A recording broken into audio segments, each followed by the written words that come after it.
Cumprimento a amada igreja na graça e na paz de Jesus, amém? Amém. Quem teve luta por aí? Quem teve luta por aí? Luta. Tem alguém que não teve aí?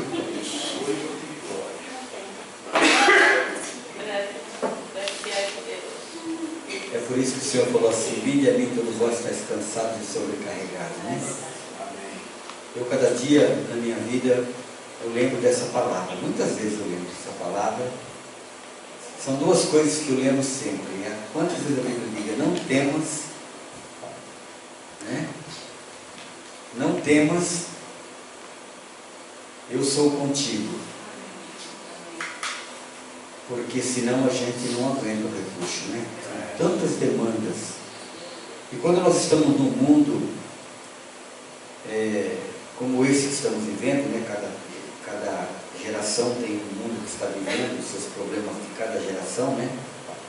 Também eu sempre lembro da palavra que Jesus falou, né? Vocês não são do mundo como eu do mundo não sou. Se vocês fossem do mundo, esse mundo que está aí aceitava vocês, né?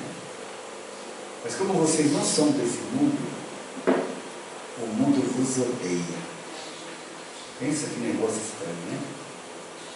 É por isso que as coisas, elas tendem a dar errado, né? Mas pastor, dá errado para o cristão? Não, dá errado para todo mundo. Acontece que o povo do mundo leva tudo embolado, né? O povo do mundo faz errado, não tem ninguém que julga ele, não tem ninguém que julga ela. O povo do mundo faz as coisas que querem, mas o povo do mundo precisa de muitas coisas para encontrar paz. Talvez um pouco de adrenalina, de formas não espirituais, um pouco de droga, um pouco de bebida, um pouco de dança, baile, orgia, sentimento de poder, enfim, né? Todas essas coisas o mundo precisa para poder espantar os seus males momentaneamente. O cristão, como nós já foi lido aqui, a Sandra leu, o povo se pôs em pé para buscar o Senhor. É diferente. Temos as nossas crises também. Se falarmos que não temos as nossas crises, somos mentirosos. A Bíblia diz que aquele que diz que não tem pecado é mentiroso, né? Nós somos santos porque o Senhor nos santifica com o seu poder, com a sua graça. Mas se for ver aos olhos humanos, não temos nada de santo em nós. Porque nós queremos fazer o bem, como Paulo falou, mas nós não conseguimos fazer o bem que nós queremos e acabamos fazendo o mal que nós não queremos. E ele diz assim: se eu faço o mal que eu não quero, não sou eu que faço. Não sou eu que faço, é o inimigo que faz, que age na minha vida. E de repente eu deixo que ele desponte na minha vida, né? Desponte na minha vida. E aí significa que eu dou mais direito para o inimigo agir na minha vida do que para Deus agir na minha vida. Em relação ao medo, que a Sandra falou, o medo é uma coisa de Deus. Porque se não tivéssemos medo, também não teríamos reação.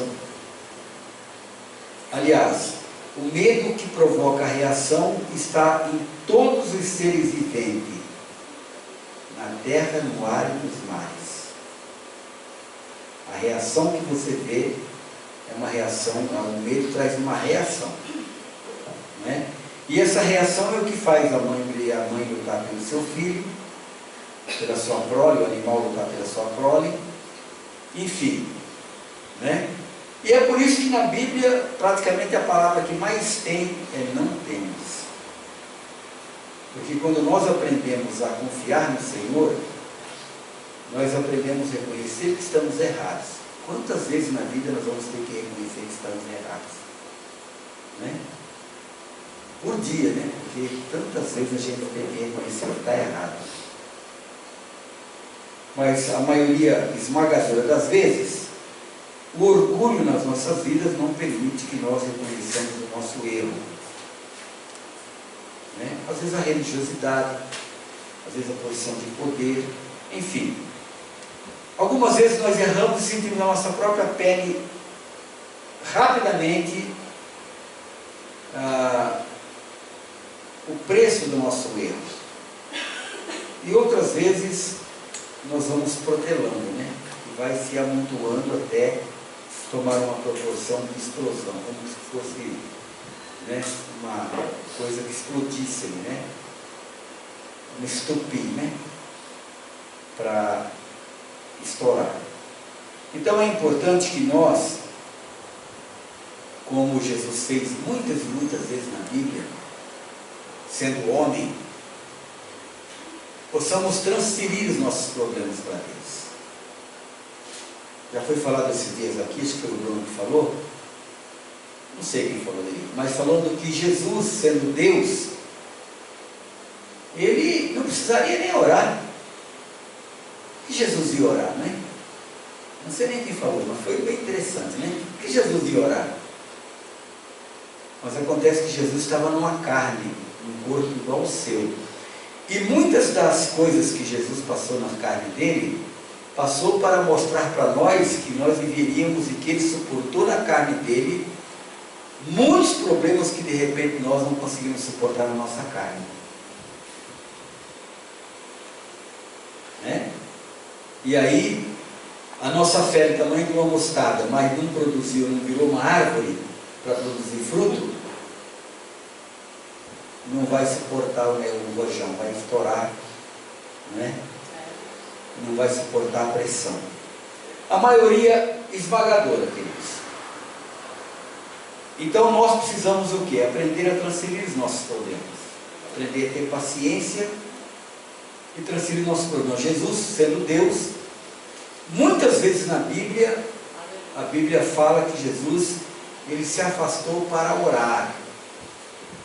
Em outras palavras, para repassar aquela dor, aquela tristeza, aquela angústia que estava dentro dele como homem, que não era no espírito de Jesus aquilo era na carne, dele ver as coisas que estavam acontecendo, porque no espírito ele é Deus, mas na sua carne, na sua alma, por exemplo, quando ele chorou lá com a família de Lázaro, quando ele chorou diante de Jerusalém, Jerusalém, se você conhecesse, né, os profetas que já entraram aí, né, reconhecesse os profetas, né? Mas isso ele está falando porque ele tem um sentimento na alma, não é no espírito, porque espiritualmente ele já sabia o que ia acontecer, mas ele está vivendo na carne. E a Bíblia diz assim que Jesus sofrendo todos os problemas que o ser humano pode sofrer, é isso que nos faz entender que ele pode compreender os nossos sofrimentos e dores. Você pensa que Jesus nunca teve uma diarreia? A Bíblia não fala, claro. Mas certamente viveu como qualquer criança, como qualquer pessoa viveu. Entende, queridos? Então nós precisamos, na verdade,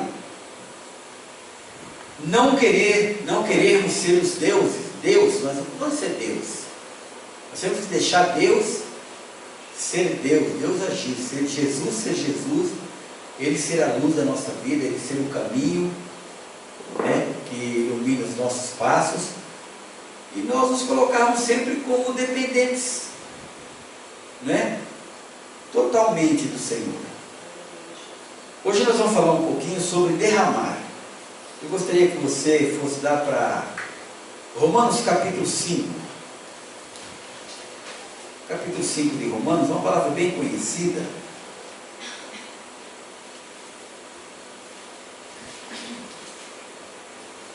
Justificação pela fé e paz com Deus. Nós já falamos aqui, né, já tínhamos no ano passado, o nosso lema aí, paz com Deus, né? Paz com Deus, paz com Deus. Nós temos que ter paz com Deus, porque se tivermos paz com Deus, nós teremos paz com a gente mesmo, né? Paz interna. Ele diz assim: justificados, pois, mediante a fé. Então, se é que temos fé. Se não tivermos fé, também não seremos justificados. Tá certo? O que significa isso, meus queridos? Olha, por exemplo, quando nós estamos suportando algo por causa da fé, a Bíblia é clara, diz assim, que a fé produz, falamos sempre sobre isso, né? A fé produz o quê? O que a fé produz? Perseverança. Isso é uma coisa que vocês precisam sempre estar ligados nisso daí. A fé produz perseverança, diz a palavra de Deus. Bom, a fé é o firme fundamento das coisas que eu não estou vendo, eu preciso só crer. Então, se eu creio e aquilo não está na minha mão, eu preciso perseverar crendo.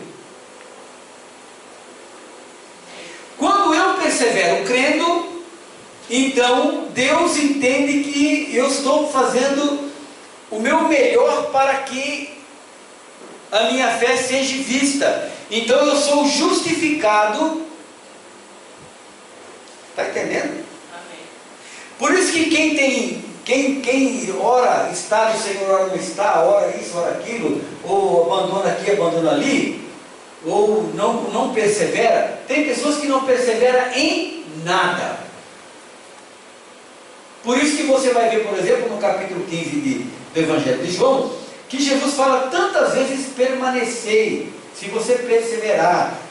Porque as pessoas começam uma coisa e não perseveram, elas começam o trabalho e não perseveram, elas começam algo e não perseveram.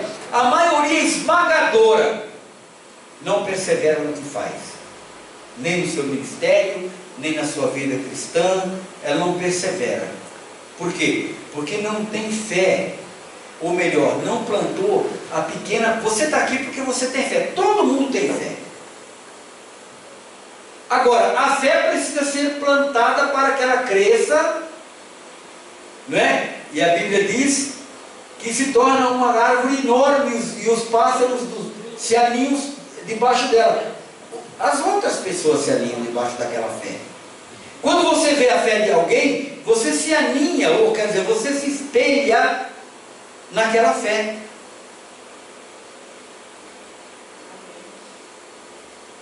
É por isso que se uma mãe vive reclamando, chorando, tudo vai mal, está passando o que para o filho? O pai está lá todo dia, né, acabado, as coisas não vai, não funciona, está passando o que para o filho? Né? O marido chegar e desanima a mulher, está passando o que para a mulher? A mulher, enfim, entende, queridos? Nós não podemos viver assim. Podemos até partilhar os nossos problemas, mas não com o sentido de desânimo, porque problemas nós vamos ter todos os dias da nossa vida. Jesus falou: enquanto viveis aqui, enquanto vocês viverem aqui, vocês terão aflições. Então temos que compartilhar as nossas aflições. Lá em Tiago, ele diz que nós temos que compartilhar os nossos pecados, os nossos problemas uns com os outros, né? Para que haja uma ação, ou melhor, uma oração, para que haja um entendimento, para que aquilo seja trazido, venha às claras. Agora, preste atenção: tendo sido justificados pela fé. Justificados pela fé. Se nós não continuarmos crendo, não vamos ser justificados.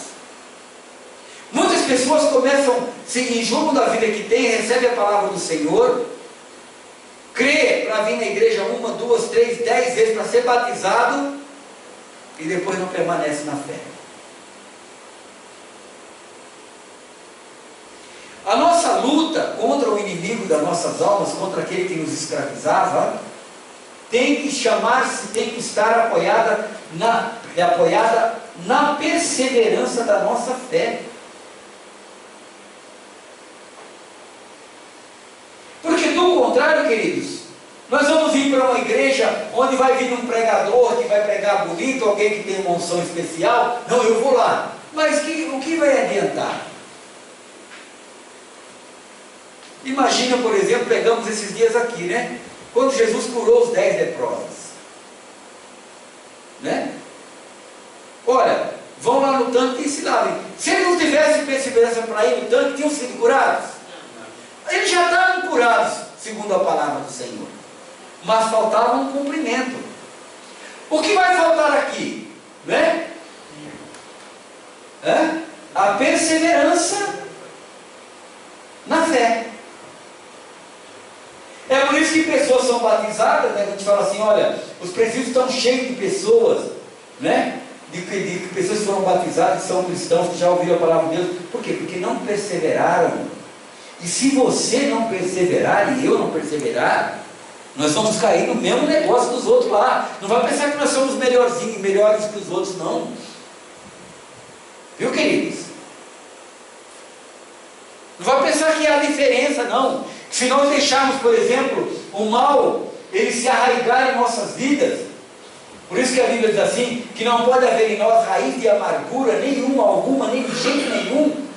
Se começarmos a deixar a raiz de amargura entrar em nossas vidas, parar de contemplar a Deus, parar de glorificar a Deus, parar de ler a Bíblia, vai parando de entender o que Deus é, quem Deus é, o que fez na tua vida, vai esfriando. É como que uma brasa que é tirada do meio do braseiro e vai sendo tirada de lado. O que vai acontecendo com ela? Vai apagando.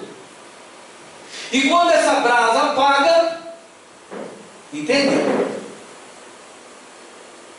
Não serve para aquecer nada.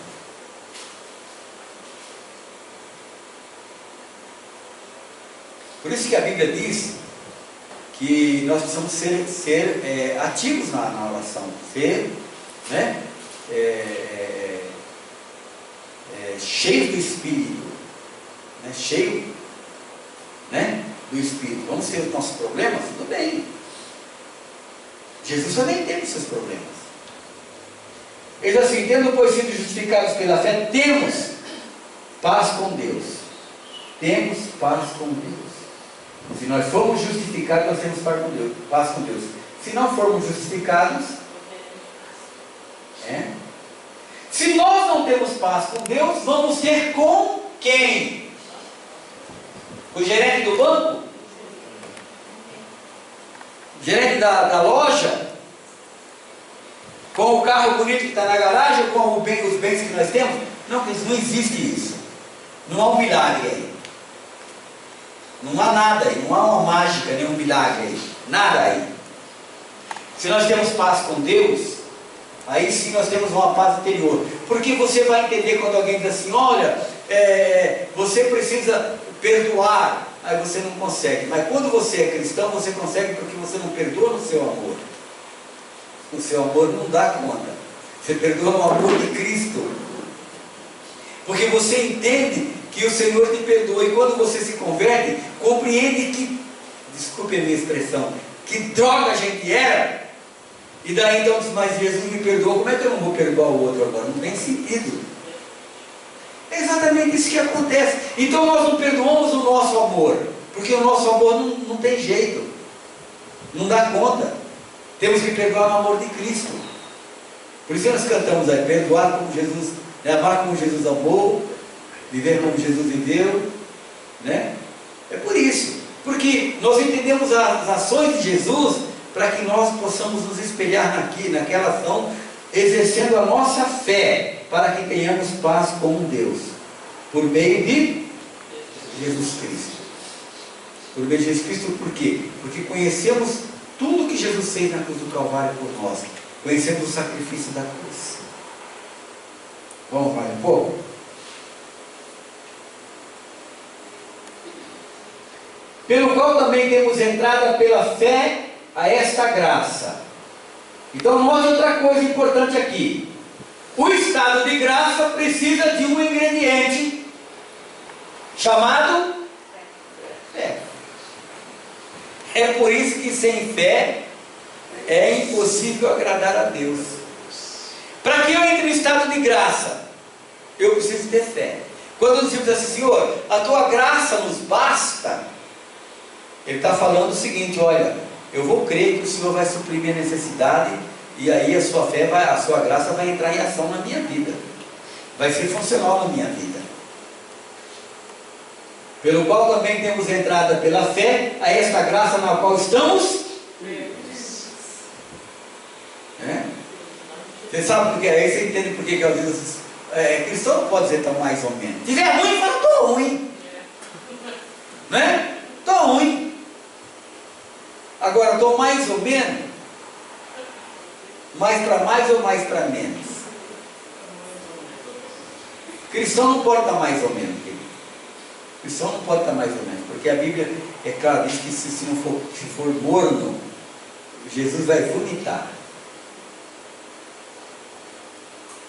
Se tiver acabado e chegar lá, Senhor, a irmã leu aqui, né? O Josafá com medo lá, né? Ah, Senhor, eu estou com medo. Ah, Senhor, eu estou com medo. O que eu faço? Vou buscar Deus com medo. Se tiver acabado, vai buscar Deus. É a melhor hora de buscar Deus, porque a gente está quebrantado para buscar a Deus. Se estiver feliz, louva ao Senhor, porque o Senhor tem feito coisas tremendas na vida. Mas mais ou menos não presta. Aliás, eu quero chamar a tua atenção. Tira esse vocabulário da tua boca. Porque a Bíblia diz que pelas tuas palavras você é condenado e pelas tuas palavras você é justificado. Tira esse negócio de mais ou menos. Tá ruim, tá ruim. Tá bom, tá bom. Tá mais ou menos. Antes de você falar que tá mais ou menos, busca o Senhor para ficar bom. E se demorar para buscar, vai ficar pior. É uma lógica, não é? Amém? Na qual estamos firmes e nos gloriamos na esperança da glória de Deus. Nós nos gloriamos pela fé na esperança da glória de Deus. A glória de Deus quem é?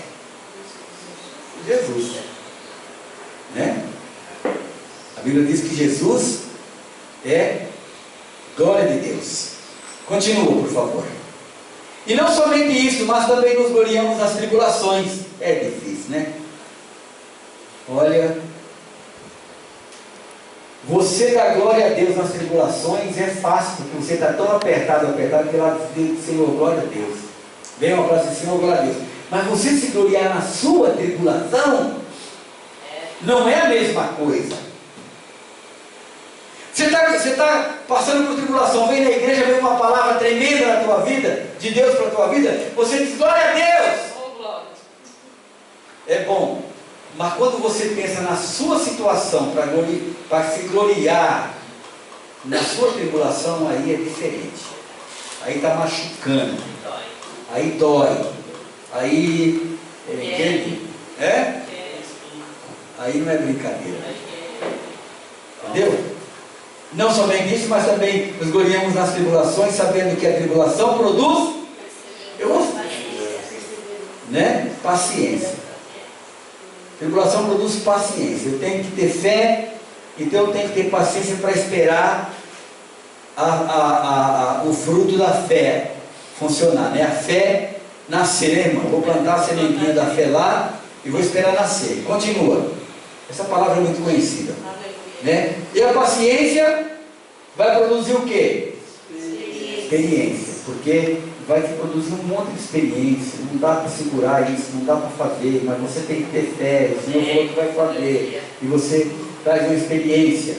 E a experiência traz esperança. E a esperança não traz confusão. É uma promessa. A experiência, a esperança nunca vai trazer confusão. Por quê? Porque Deus é poderoso para cumprir a sua palavra. Aí quando você pega essa palavra aqui, você vai lá para Hebreus capítulo 11, aí você vai ver o que aconteceu lá no capítulo 11 dos Hebreus, como as pessoas conquistaram as coisas pela fé. Né? As pessoas tiveram seus mortos ressuscitados, tiveram, enfim, tudo que você vai ver lá em Hebreus 11 é tremendo, né? A esperança não traz confusão, porquanto eu quero frisar esse versículo, queridos. Eu li tanto esse versículo que eu estou falando até antes, falando do amor. Ó, porquanto, vão comigo? A esperança não traz confusão, porquanto, ou vamos dizer, porque o amor de Deus está derramado, não é gotejado. Queridos, eu quero chamar a sua atenção para isso. Ele não está sendo gotejado.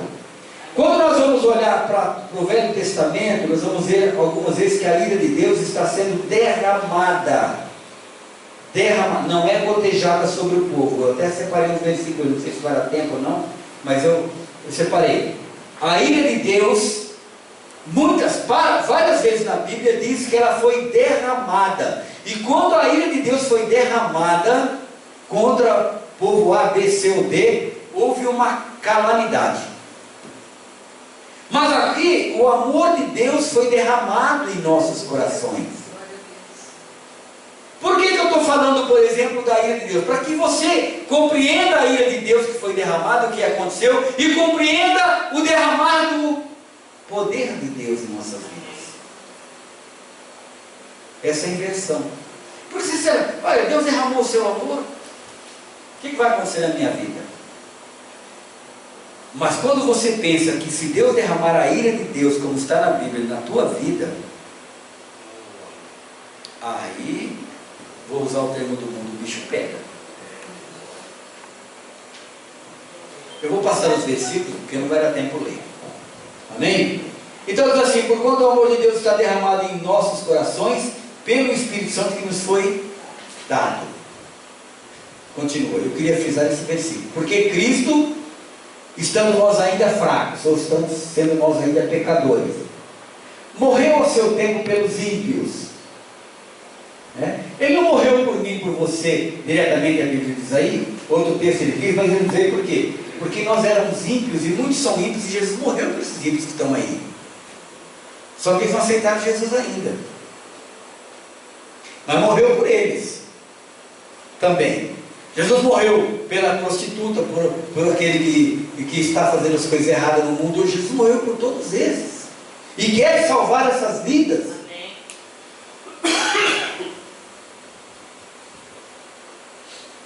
É por isso que o Senhor fala assim, que Ele deixou as 99 ovelhas e foi dar a busca de uma, né? Ele deixou de repente você quietinho aí, passando os seus apertos aí, exercendo o seu grão de mostarda, a sua fé, para ver se você realmente perseverava. Se você exercia a sua confiança, a sua paciência. Porque a Bíblia diz que a carne para nada aproveita. Essa carne aqui para nada aproveita, né? Pelo contrário, dá trabalho ainda, né? Porque apenas alguém morrerá por um justo, pois poderá ser que pelo bom alguém ouse morrer. Vamos lá. Mas Deus, vamos comigo agora? Mas Deus prova o seu amor para conosco em que Cristo morreu por nós, sendo nós ainda pecadores. Olha, pecador, Jesus morreu por você. É só você entender isso agora mesmo e aceitar Jesus na sua vida. Aleluia. A grande misericórdia dele, entende? Faz funcionar. Agora eu vou trazer um pouquinho, queridos, eu acho que vai dar tempo, não vai dar tempo de trazer tudo, mas vou trazer um pouquinho. Tem outros versículos importantes aí que eu separei aqui. Por exemplo, Atos 2,7, vamos rapidinho que é pequenininho ali. O derramar também, o derramar. Depois Marcos 14,3. Derramar. Olha lá, e todos pasmavam e se maravilhavam, dizendo uns aos outros, pois que não são galileus todos esses homens que estão falando, né? 2,7. Aí vai para Marcos 14,3. Vamos lá. O bálsamo, o vidro de bálsamo derramado, vamos lá. E estando ele em Betânia, sentado à mesa em casa de Simão, o leproso, veio uma mulher que trazia um vaso de alabastro, vamos conhecer bem a palavra, com um unguento de nardo puro e de muito preço. E quebrando o vaso, lhe derramou. Né? Ela poderia ter gotejado, ou passado só um pouquinho daquele perfume, né? Mas ela derramou. Esse derramar significa uma atitude total da nossa vida.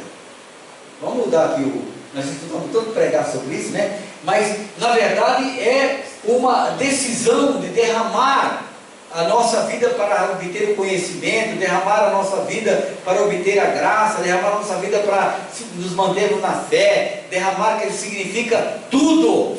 Derramar significa inundar. Amém? Agora, vamos lá para 1 Samuel, para a gente ver, no caso do homem quando derramou. 1 Samuel 1,15. Depois, 1 Samuel 7,6. Vamos lá. Porém, Ana respondeu: não, senhor meu, eu não sou uma mulher atribulada de espírito, nem vinho, nem bebida forte tenho bebido, porém tenho derramado a minha alma perante o Senhor. Esse derramar é que mexeu com o Senhor. A palavra que nós também conhecemos bem. Agora, se nós ficarmos vivendo uma vida mais ou menos sem nós nos derramarmos, ou melhor, não clamarmos algo que mexa com o Senhor, nada vai acontecer. Segundo o texto 7,6. 1 Samuel 7, meia dúzia. E congregaram-se em Mispa, e tiraram água, e a derramaram perante o Senhor, e jejuaram aquele dia. E disseram ali: pecamos contra o Senhor. E julgava Samuel os filhos de Israel em Mispa. Amém? O que aconteceu? Derramaram. Um outro texto que nós temos aí, 2 Samuel 23, 16.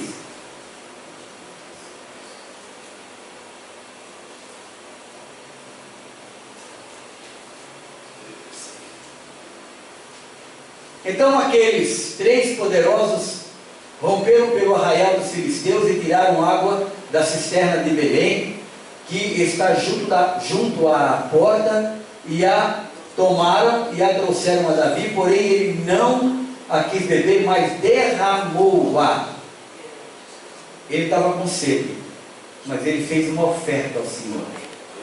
Derramou aquela água para o Senhor. Algo tremendo, né? Vamos no outro texto aí. Eu não sei, agora não lembro porque eu não marquei, pode ser que esteja errado aqui. Também aí, 2 Samuel 18, 32. Vamos ver se é isso, não sei. Até que se derramasse. Vamos ver. Então disse o rei a Cusi: vai bem com o jovem, com Absalão? E disse Cusi: sejam como aquele jovem os inimigos do rei, meu senhor, e todos os que se levantam contra ti para o mal. Continua. Então o rei se perturbou e subiu à sala que estava por cima da porta e chorou. E andando dizia assim: meu filho Absalão, meu filho meu, Absalão, quem me dera que eu morrera por ti, Absalão, meu filho. Eu não sei se é isso aqui, eu esqueci de marcar. Mas ó, agora vamos para Jeremias 7:20. Agora é tempo que acho que a gente conclui. Agora vamos ver a ira de Deus, para a gente poder comparar a misericórdia de Deus, amém?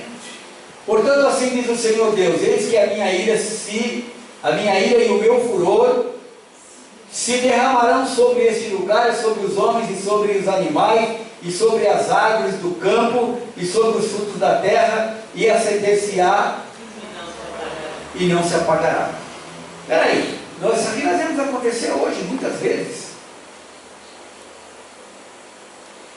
O que nós precisamos entender aqui sobre essa questão da ira, não é trazer simplesmente a história da ira de Deus, é comparar o estado de graça do Senhor, o derramar do amor de Deus nas nossas vidas por Cristo, e quando nós estamos fora do derramar da ira de Deus. Amém? Jeremias 10, 25.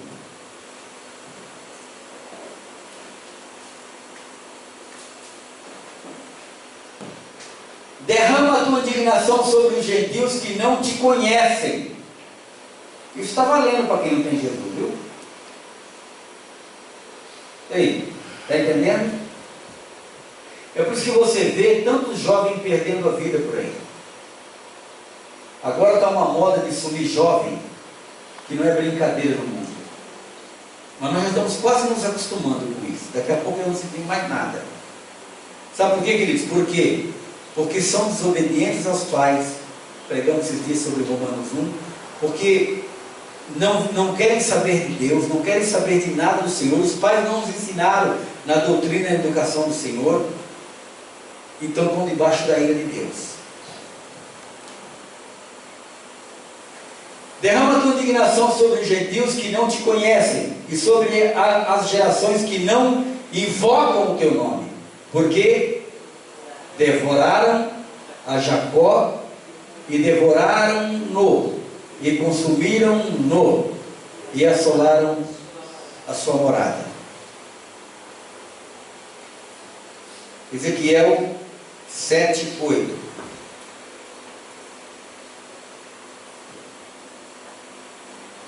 Claro, queridos, que nós não estamos vivendo esse tempo, é claro. Mas isso é para a gente comparar, vou repetir, com o que nós estamos pregando no início lá. Sobre a graça de Deus, derramar o amor de Deus, que é Jesus Cristo. Né? Agora depressa derramarei o meu furor sobre ti, e cumprirei a minha ira contra ti, e te julgarei conforme os teus. Presta atenção. A ira de Deus, ela se enche, ela se cumpre quando enche o cálice da ira de Deus, segundo as ações de cada pessoa. Por isso que lá em Apocalipse 3, diz assim: eis que te dei tempo para se arrepender. Está aí, será 3,20? Acho que é isso mesmo, hein? Acha para mim, por favor. Não, 3,20 não é não. Não é 3,20 não. É outro versículo, mas é no comecinho ali. Não é 3,20 não, 3,20 é outra palavra, eu não lembro qual é. Não é 3,20 não. Eu acho que é ali sobre as igrejas da Ásia, mas é 3, da Ásia. Mas é 3. 3. 2,21. Vamos lá. Para a gente 2,21, exatamente. Né? A carta à igreja de Tiatira, né? Ele diz assim: dê-lhe tempo para que se arrependesse. Ela, todavia, não quer arrepender-se da sua prostituição. O Senhor dá tempo para o homem se arrepender. O Senhor dá tempo para as pessoas se arrependerem. Mas as pessoas não se arrependem. E quando o cálice da ira de Deus se enche contra aquela pessoa, aí não tem jeito. Porque quando você vê falar assim, né, que não cai um fio de cabelo sem que o Senhor permita, nada acontece sem a permissão de Deus, é exatamente isso. A pessoa peca, tudo bem, ela pede perdão, mas ela continua na prática do pecado. Aí ela provoca a ira de Deus. Entende? Ela continua na prática do pecado. Quando a gente peca, né, pecou sobre uma questão, se arrependeu daquela questão, pecou sobre uma outra questão, se arrependeu, você tem experiência com o seu pecado. Agora, continuou na prática do pecado, aí você suscita a ira de Deus. E é por essa razão que nós vemos tantos jovens morrendo. Né? Porque a Bíblia fala que o Senhor conhece o pensamento do homem, que ele sonda os rins, ele sabe o que vai dar alguém lá na frente, ou não?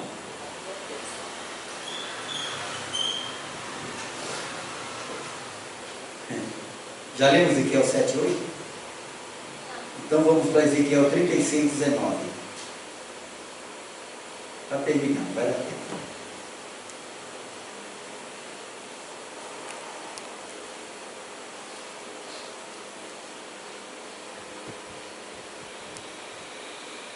Ezequiel 36:19. E espalhei-os entre os gentios e foram dispersos pelas terras, conforme os seus, ou melhor, conforme a sua visão, os seus próprios pecados, o andar do teu coração, e conforme os seus feitos, eu os julguei. O Senhor continua fazendo isso para quem não tem Jesus. Eu quero trazer depois a palavra para fechar isso daí, tá bom? Agora, Oséias 5:10.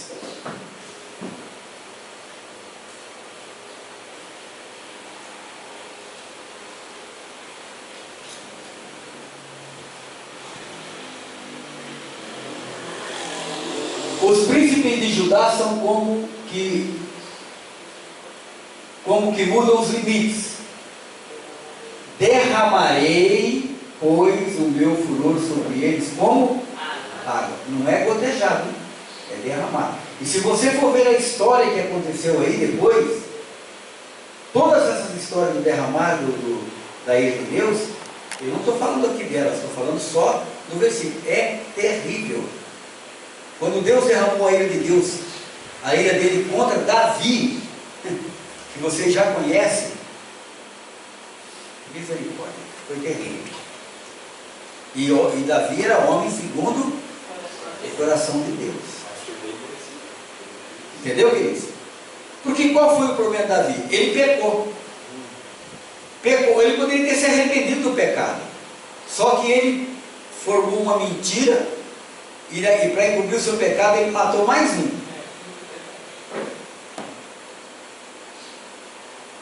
Se ele tivesse se arrependido, o mesmo caso de Adão e Eva. Porque quando Deus deu a ordem para Adão, se Adão tivesse, quando Eva pecou, Adão tivesse, Eva disse, olha, eu comi da fruta, né? Eu trouxe o fruto para você. Não, Eva, não poderia ter feito isso. Nosso Deus falou que não podia. Eu falei, Senhor, perdoa Eva. Mas eu não disse, a mulher que o Senhor me deu me fez eu pecar. E depois se culpa é Deus, né? Entende, queridos? Ele era o sacerdote, era ele quem tinha autoridade. Ele não poderia ter comido daquela fruta. Até a mulher poderia ter, tudo bem, foi lá, aconteceu aquilo, tal. Mas a autoridade era dele. Ele poderia ter não comido o mal, foi ele comer da fruta e ele ia botar a culpa em Deus.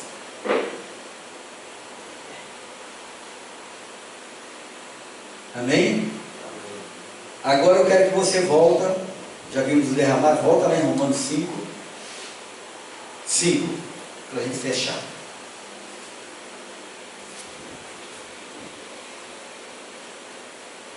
Eu estou chamando a atenção, queridos, porque você pode estar vendo a ira de Deus tão perto da sua vida, né? O perigo que você está correndo.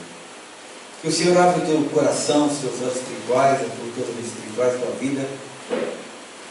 A Bíblia diz assim, arrepende da tua iniquidade, do teu pecado, enquanto há tempo, né? Jesus falou assim, todo aquele que tem sede, vem a mim e beba de graça da água da vida, né? Então é um chamado, é um apelo do Senhor através da sua palavra a um arrependimento. Então nós vamos ver assim, a esperança não traz confusão, porque você, para se arrepender e mudar de vida, vai ter que ter esperança. E se não tiver esperança, não vai conseguir sair do seu pecado e do seu erro. Não sai. Uma pessoa, por exemplo, que tem um vício de contar mentira, vou trazer o mais simples aqui, vai. Certo? Precisa se arrepender do seu pecado e ter esperança que Deus vai transformar aquele pecado em bênção. E assim com quem tem um vício, e assim com quem rouba, e assim com quem comete outras coisas erradas. Então precisa ter esperança, para que a fé se torne funcional. Ele diz assim: porquanto o amor de Deus está derramado em nossos corações pelo Espírito Santo que nos foi dado. Eu quero dizer para você que o amor de Deus está derramado no teu coração. Você pode aceitar esse amor de Deus, ou você pode rejeitar esse amor de Deus. E nós cantamos hoje aqui, né? Uma chance igual a esta, talvez eu não tenha mais. Talvez você não tenha mais, eu não tenha mais essa chance. É uma chance do Senhor. Ou quer dizer, é a trombeta, é a última chamada, né? Então, queridos, nessa palavra de libertação, além do aprendizado que nós temos nessa palavra, né, vamos trazer para nossas vidas isso. Tanto nós que estamos na igreja para aprender, né, sobre essa palavra, como também orar por aqueles que vão estar ouvindo, vendo e ouvindo esse vídeo, para que tomem posição nas suas vidas, né, e mudem enquanto há tempo, enquanto o Senhor está na ativa na tua vida, com esperança de que você abra o teu coração. Ele falou em Apocalipse 3:20, agora né? Eis que estou à tua porta e eu bato. O Senhor está batendo na tua porta outra vez, mais uma vez, né? Para que você se arrependa. E essa porta sua, ela não tem maçaneta por fora. Jesus não vai chegar e arrombar a sua porta.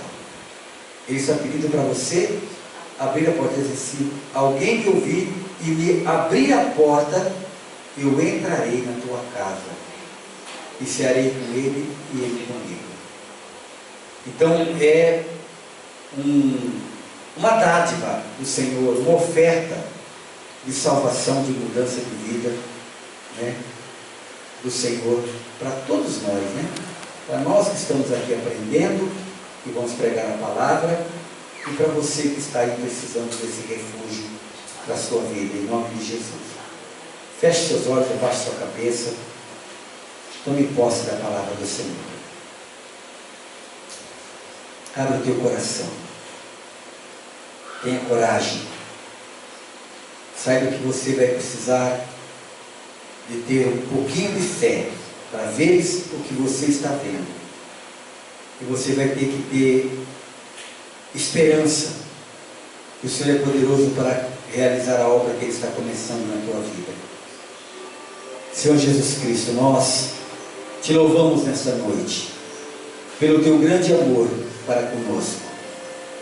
Que essas vidas que estão aqui diante de ti nesse momento, te ouvindo e sentindo a tua palavra como uma espada de dois gumes, que a tua palavra faça algo novo nessa vida, transforme essas vidas, transforme essas famílias, transforme esses corações. Tua palavra diz que o Senhor tirará o coração de pedra da vida do homem e colocará um coração sensível, um coração de carne. Começa agora, Senhor, fazendo esta obra. Recebe essas vidas para a honra e glória do teu santo nome. Restaura essas vidas, Senhor. Ajuda-os nas suas fraquezas. Dá entendimento, sabedoria, compreensão, força para vencer. Tudo isso nós te pedimos em nome de Jesus. Amém. Amém. Vamos colocar em pé. Amanhã nós marcamos a ceia lá no